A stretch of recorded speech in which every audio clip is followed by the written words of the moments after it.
Hello, how are you guys doing today? This is Brayton, and today's video is going to be the trilogy, the third part in the Dutasteride blog series here. Kind of just going to be doing some updates today, what has all changed, my anecdotes so far, what Dutasteride's been like, and any changes I've had, so kind of this and that. So anyways, we'll kind of start from the beginning here. And yeah, I hope you guys enjoy, and yeah, let's hop right on in here. I've been using Dutasteride for about 9 months here, but I've been using finasteride or 5-AR inhibitor since I was like 18, so a little over 3 years now. What is my experiences so far? Well, if you've known or have seen the first 2 blogs of this series here, I started losing my hair or having androgenic alopecia around the age of 16 is when I really noticed it. But I look back at it now, I think at 14, I remember having a barber tell me when they were trimming my hair, it's like, why is it so thin back here? And they were really confused because, you know, they probably didn't know or think, hey, a 14-year-old's having androgenic alopecia. Because like they were wondering why it was so thin back there. But obviously now looking back at it, it was probably an early sign that I have aggressive androgenic alopecia genetically. So, you know, obviously everyone's genetically prone to different things, and you know, mine was, well, my hair. So pretty much I started finasteride around age 18 just because I was really skeptical at first, especially learning about hair loss. In my teens, I didn't want to cut off the conversion of DHT just because you want to, during your teen years and puberty, you want to make sure you have at least normal or peaked out dihydrotestosterone levels, because I believe it is still healthy for, you know, secondary male characteristics and, you know, male sex organs and all that. So peak it out as much as possible till like, you know, when I was 18, where that's when I noticed the most amount of hair loss. And around 17 and 18, I started working out around that time, intense anaerobic workouts, as well as like taking supplements like creatine as well too, that may boost dihydrotestosterone production or conversion through the 5-AR enzyme. That is not set in stone though, but it seems to be in like one study and some anecdotes as well that creatine or glycine can actually increase dihydrotestosterone conversion. So yes, that's that. So even on finasteride, I still started to recede, and definitely the spot in the back of my head was even getting bigger just because my hair was getting more and more diffuse, and I couldn't, like, it was just draining my confidence, my anxiety, and just mental health was just getting worse. And just because like I was still losing hair, and it was just, it's crushing, especially when you're like 19 or 18, 19, it's, you know, it crushes you. So in that aspect, I finally took the dive around when I was 20 years old or so, you know, around 8-9 months ago.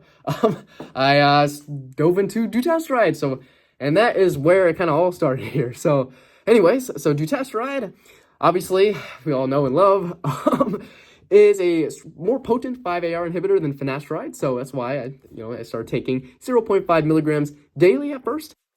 So Dutasteride blocks around 50% of scalp DHT, so only about a 10% increase from finasteride, so it's not a giant jump, but systemically it crushes a lot more dihydrotestosterone.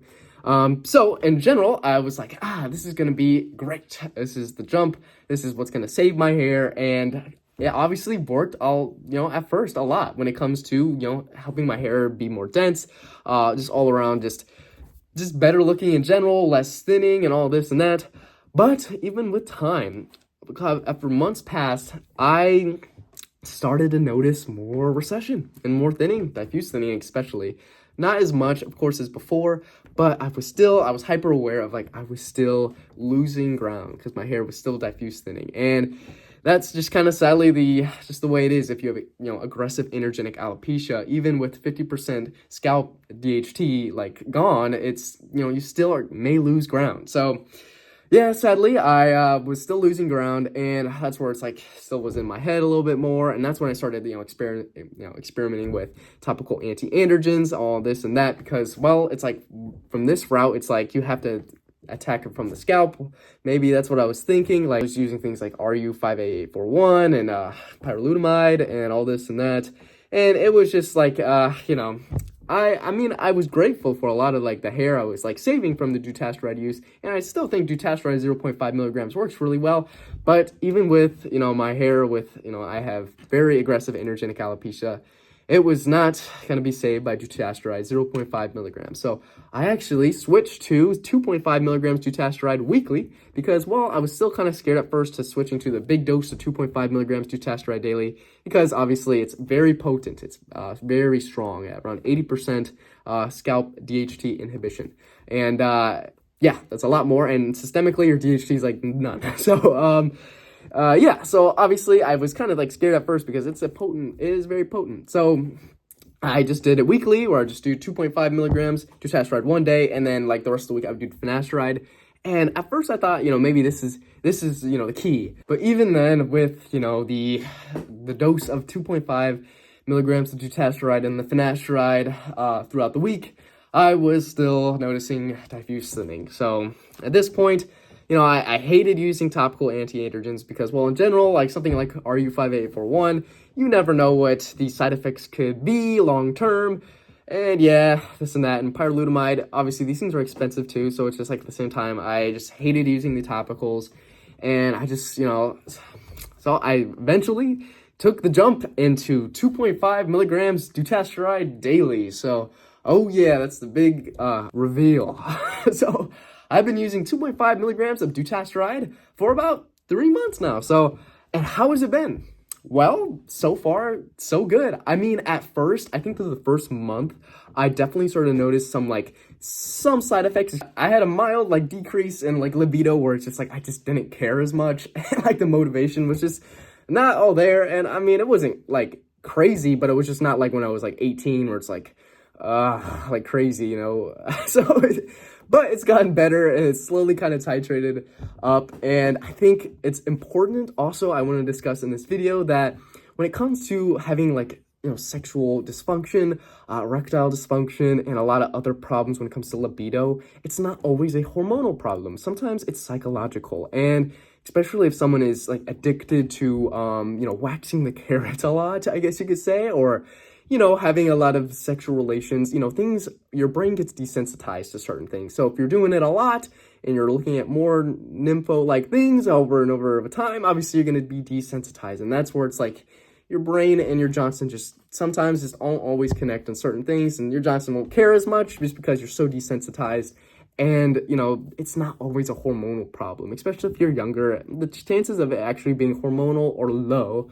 But obviously, I think the psychological aspect of things is something that should not be overlooked. I'm not saying, obviously, it is the answer here, but it's something to take into account here, because I think it's still very important to keep healthy sexual relations.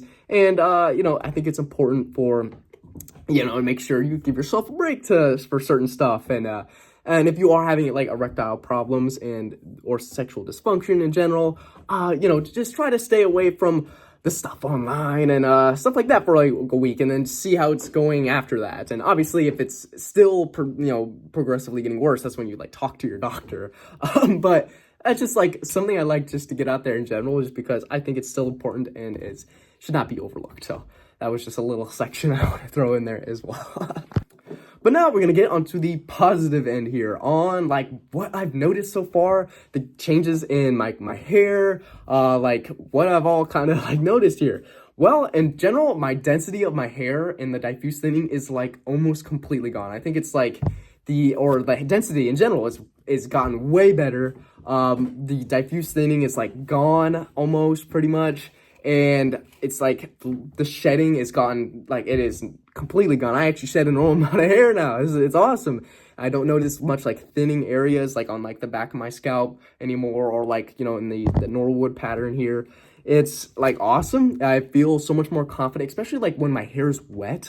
Before, it's you could definitely notice where my hair's just flat. And you definitely can see spots in general. I'm actually going to show a couple pictures here of my before and afters here. So I'll show you a picture right here. This is when I was 18. This is when I first started finasteride in this era here. It's well, yeah, it's pretty bad. So this is when it's wet, and as you can tell, yeah. Next here we got I think I took a couple days ago. This is the back of my head now, and look at the difference. It's insane. And obviously I'm very happy, and when it comes to the density and how much just growth I've gotten back. Obviously I can't just be it was the dutasteride that caused it. I still was using topical minoxidil, and with microneedling as well, I definitely grew a lot of hair back too. But I still like to say that probably dutasteride, I noticed so much more density in my hair in general after starting 2.5 milligrams of dutasteride. And it's just come a long way. So it's been great so far. So yeah. I guess something else too, I've noticed a lot less body hair growth. So, I mean, I don't like body hair growth as much. I mean, my, like, legs are hairy, but, like, I don't want any, like, back hair especially, or, like, chest hair really. I mean, I don't mind. I grow a little bit of scruff on my face, but if I do, I guess, want to try to grow a beard, that's where the minoxidil experiment will begin again. In general, I still do notice facial hair growth, and like on my like stomach, I notice a little like body hair growth, but it's definitely halted a lot comparatively to like, especially before I started any 5-AR inhibitors. But now it's like it grows a lot slower, so which is nice because, you know, I like to maintain more of like the lean physique or like less hairy in general. I do not want to get too hairy because, well, genetically, I am definitely prone to being very hairy. So, yeah, not wanting to be like that. So what else do I use with my Dutasteride 2.5 milligram dose? Well, I use topical minoxidil, 5%, 3 milliliters once a day, usually at night. And obviously, I would use it twice a day, but it just kind of ruins like the look of your hair, like especially mine. It gets really frizzy in the areas I'm applying it to. So I'm only just gonna use it at night only. And I still think that, like, especially with 3 milliliters like a day, like minoxidil itself, its molecular weight is very low. So it's like around 209 Daltons, which is very low, and it's going to become systemic. I feel a lot of people don't realize how much minoxidil topically will become systemic.